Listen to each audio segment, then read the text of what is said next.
হে আমার দয়ার মালিক, হে আমার মাহবুব, হে আমার মাসুদ, আপনি একটু দয়াময় করে আমার কলমের দিকে তাকাইয়া দেখেন। আমার কলমটা এখন তাকাব্বুরি থেকে পরিষ্কার হয়েছে, হিংসা থেকে পরিষ্কার হয়েছে, রিয়া থেকে পরিষ্কার হয়েছে, হব্বে যা হব্বে মাল থেকে পরিষ্কার হয়েছে। হে আমার দয়ার মালিক, দয়াময় করে করে আমার কলমের মধ্যে আপনি আসেন।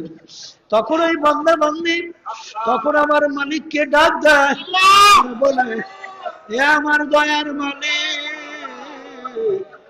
গুনার বোঝা মাথায় নিয়া মালিক বড় আশা করে তোমার শাহী দরবারে হাত তুলছি, দয়া মায়া করে আমাকে মাফ করো, আমাকে দয়া মায়া করে তোমার খাস বান্দাবান্দি হিসেবে কবুল করে নাও।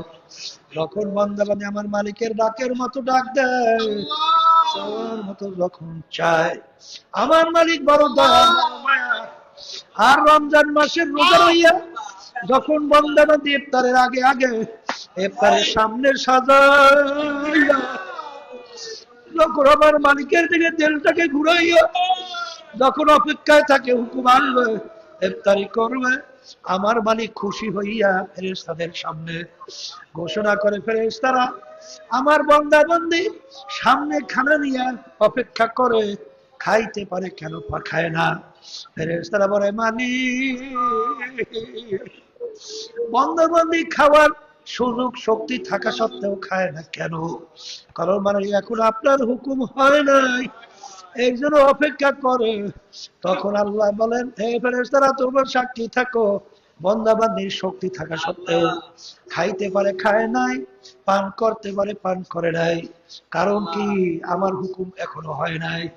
যেই বান্দা বান্দি আমার হুকুম পালন করার জন্য রোজা রাখছে, তুমি সাক্ষী থাকো, তোমরা সাক্ষী থাকো, ওই বান্দা বান্দির জীবনে সব গুণ আমি মাফ কইরা দিলাম। এই জন্য রমজান মাসের ইফতারি সামনে নিয়ে আমার মালিকের কাছে দোয়া করা লাগবে, এ আমার দয়ার মালিক,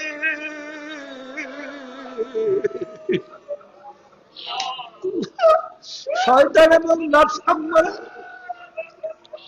এর জিনজের থেকে মুক্তি পাই না মালিক, আমরা বাঁচতে পারি না। এই জন্য আল্লামা সিস্তি রহমাতুল্লাহ আলাইহি, আরে আল্লাহু আকবার, আল্লাহু আকবার, আল্লাহ আল্লাহু আকবার, কারিমা বেবখশা ইবরহালিমা ক্যাশ মাসিরে কামন্দে হওয়া, জানি শেখ সাদি রহমাতুল্লাহি আলাইহি বলেন, কারিমা বেবখশা ইবরহালিমা ক্যাশ মাসিরে কামন্দে হওয়া। আসলে চেষ্টা ছিল, চিন্তা ছিল, তাদের ভিতরে ঈমান ছিল, আল্লাহর ভয় ছিল, এই জন্য তারা কাঁদতেন। আর এত আল্লাহর ওলি, তারপর তিনি কান্দার বলে, কারিমা বেবখশায় রহমানিমা কে হাসতা মাসিরে কামন্দে হওয়া। হে আমার দয়ার মালিক, আমি নফসে আম্মারার জিনজির শিকলের ভিতরে আবদ্ধ হয়ে গেছি, দয়াময় করে আপনি এই নফসে আম্মারার জিনজির শিকল থেকে আপনি আমাকে পরিত্রাণ দেন। আসলে চিন্তাও নাই, চেষ্টাও নাই, যেই মামলার চেষ্টা নাই ওই মামলারও কিন্তু খালাস নাই।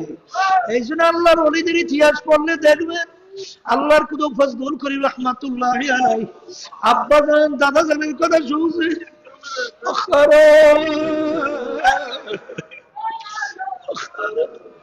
সব সময় কান্ত, আর সময় বলতো, মালিক আপনি যদি মাফ না করেন আমার কোনো উপায় নাই, দয়াময় করে আপনি আমাকে মাফ করে দেন।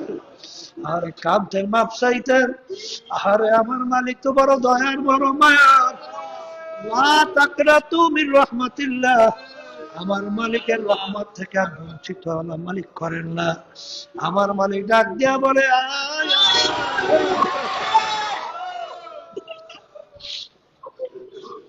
বাজা বাজা হাসতে হাসতে দরকার বেরোগলো পুরুষটি বাজা, এই দরগাহে মাদারগাহে নৌমিদিনী সাধুবারাগার তওবা শেখাস্তিবা। এই রমজান মাসে রোজাদারদেরকে নিয়ে আমার মালিকের কাছে দুই হাত তৈরা, দুই চোখের পানি চাইরা, দিলটাকে ভাইয়া নরম কইরা মালিকের কাছে মাপ চাওয়ার মতো চাও। যদি চাইতে পারো আমার মালিক বঞ্চিত করবে না। আল্লাহ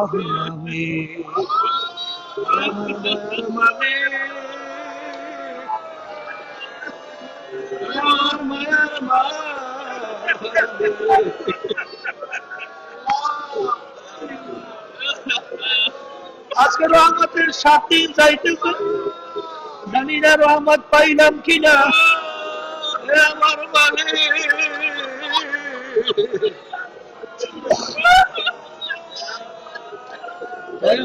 আপনি আমাদের উপরে রহমত করেন।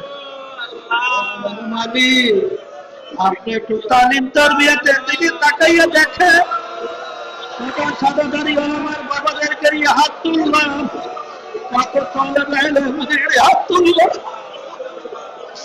কত আপনার খান বন্ধাদেরকে নিয়ে হাত তুললাম, কত পর্দানের মা বোনদেরকে নিয়ে হাত তুললাম।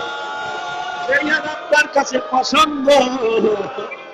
ওই হাতের বরকতে দয়া মায়া করে আপনি আমাদের জীবনের গুণা মাফ করে দেন। এ আমার দয়ার মানে